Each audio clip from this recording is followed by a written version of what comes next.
Ada satu yang ada di KUHAP, nggak ada di mana, doa. Tapi itu selemah-lemahnya iman, ya sudah daripada enggak. Nah, saya maka doakan tadi diazab. Hakim, jaksa, yang menentukan kebijakan ini, Allah akan datangkan segera azab buat kalian.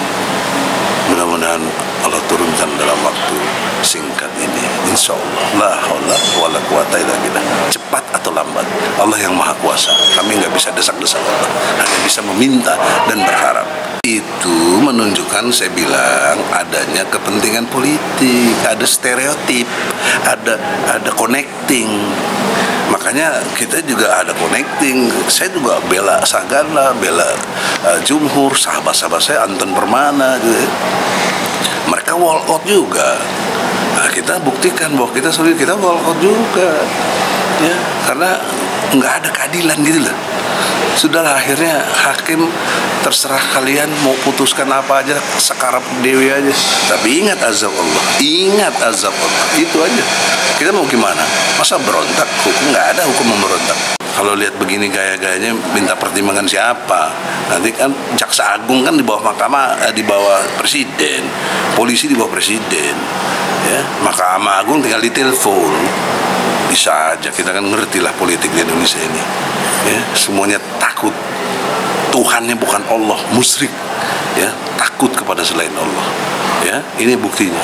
Jadi Allahu Akbar cuma penipu, Allah Maha Besar nyatanya ngadepin atasannya pada ciut, pegang burung semuanya, takut. Ya tergantung, kalau hakim atau jaksanya bisa menghadirkan, kita bersidang. Kalau enggak, walkout lagi. Itu mekanisme. Kita sangat menghormati sidang ini. Sampai hakim tadi ya silakan. Itu kan artinya dia setuju dengan kita walkout gitu loh. Ya itu logika. Kalau dia enggak, kan dia larang atau dia apa enggak. Ini berarti memang udah skenario lah. Capek gitu nih. Makanya ngapain sidang-sidang? Udahlah, kau putuskan aja lah. Nanti kau tunggu azab Allah.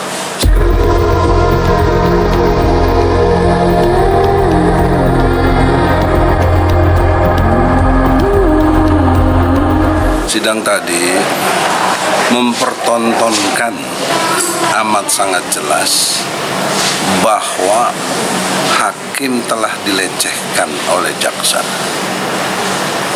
Dan yang kedua, jaksa dan hakim tak menyadari dia telah melecehkan hukum bagi dirinya sendiri. Apa alasan saya? Ada dua. Satu, kita minta penangguhan penahanan. Hakim menjawab akan dipertimbangkan. Sudah berapa kali sidang kita mengajukan penangguhan penahanan, selalu jawabannya dipertimbangkan. Pertanyaan seriusnya, pertimbangan apa yang mau dipakai? Kan sudah KUHAP sudah jelas, itu otoritas dia sebagai hakim. Harusnya dia bisa putuskan dengan dasar sila kedua Pancasila, kemanusiaan yang adil dan beradab. Oleh karena ada yang meninggal, ulama kita juga maher. Jadi tolong, mestinya rasa kemanusiaan itu muncul, bukan minta pertimbangan kepada atasan, menungguin dari Mahkamah Agung. Nah, itu persoalan serius. Jadi dia melecehkan dirinya sendiri, tidak pede, tidak sesuai dengan KUHAP bahwa dia menentukan dalam memutuskan. Dan juga sekaligus ini membuktikan ada kepentingan politik. Sangat jelas. Yang kedua, alasan saya jaksa.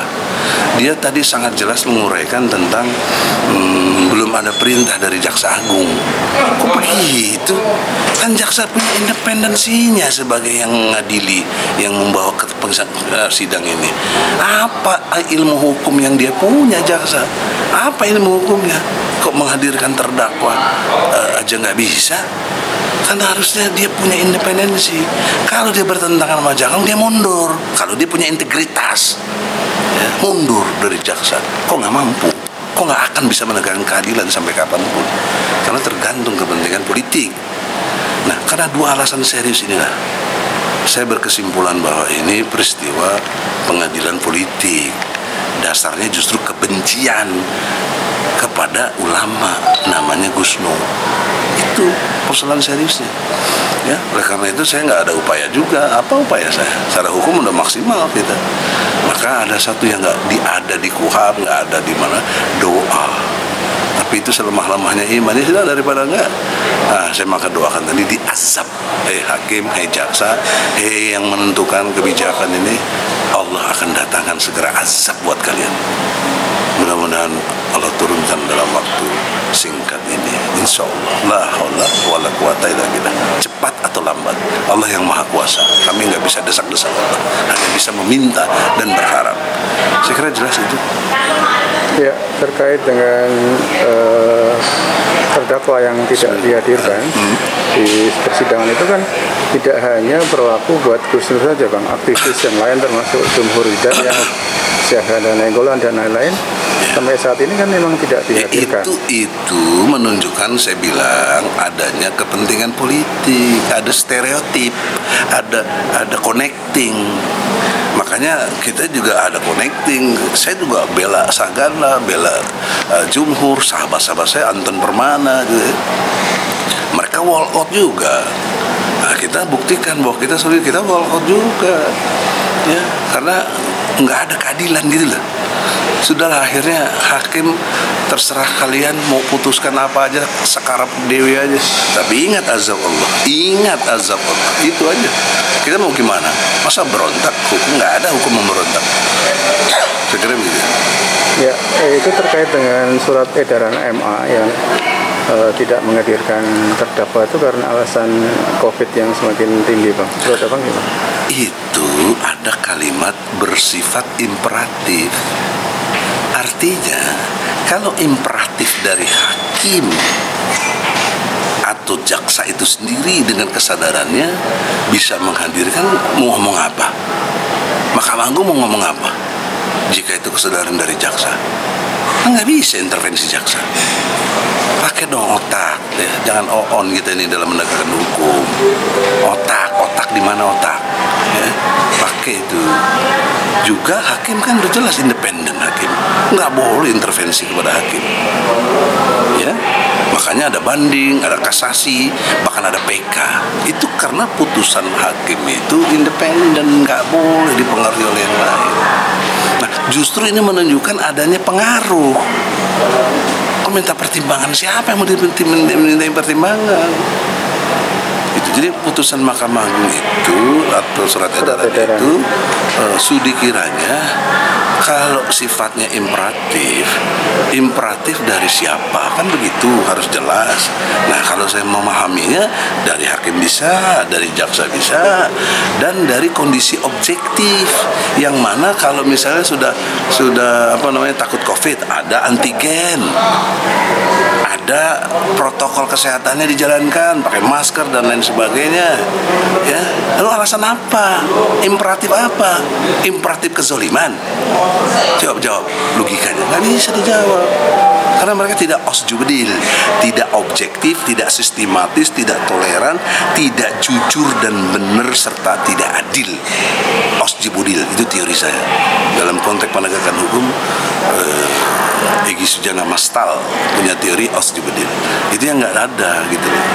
Jadi mudah-mudahan lewat Anda sebagai bagian dari pilar demokrasi, pers, di samping civil society, di samping penegak hukum, dan juga pers sebagai penegak demokrasi untuk tegaknya civil society tadi. Maka saya harap ini banyak yang ditonton, termasuk hakim, termasuk jaksa, termasuk jaksa agung, Mahkamah Agung. Ingat azab Allah, termasuk presiden. Ya, karena kalau lihat begini gaya-gayanya minta pertimbangan siapa? Nanti kan jaksa agung kan di bawah mahkamah, di bawah presiden, polisi di bawah presiden. Ya, Mahkamah Agung tinggal ditelepon. Bisa aja, kita kan ngerti lah politik di Indonesia ini. Ya, semuanya takut. Tuhannya bukan Allah, musyrik. Ya, takut kepada selain Allah. Ya, ini buktinya. Jadi Allahu Akbar cuma penipu, Allah Maha Besar nyatanya ngadepin atasannya pada ciut, pegang burung semuanya, takut. Saya kira itulah. Ya, terakhir Bang, untuk sidang berikutnya bagaimana Bang? Ya tergantung, kalau hakim atau jaksanya bisa menghadirkan, kita bersidang. Kalau enggak, walkout lagi. Gitu, itu mekanisme. Kita sangat menghormati sidang ini. Sampai hakim tadi ya silakan. Itu kan artinya dia setuju dengan kita walkout gitu loh. Ya itu logika. Kalau dia enggak kan dia larang atau dia apa enggak. Ini sudah berarti memang udah skenario lah. Capek gitu nih. Makanya ngapain sidang-sidang? Udahlah, kau putuskan aja lah. Nanti kau tunggu azab Allah. Sekarang begitulah. Ya, terima kasih Bang. Oke. Assalamualaikum. Waalaikumsalam.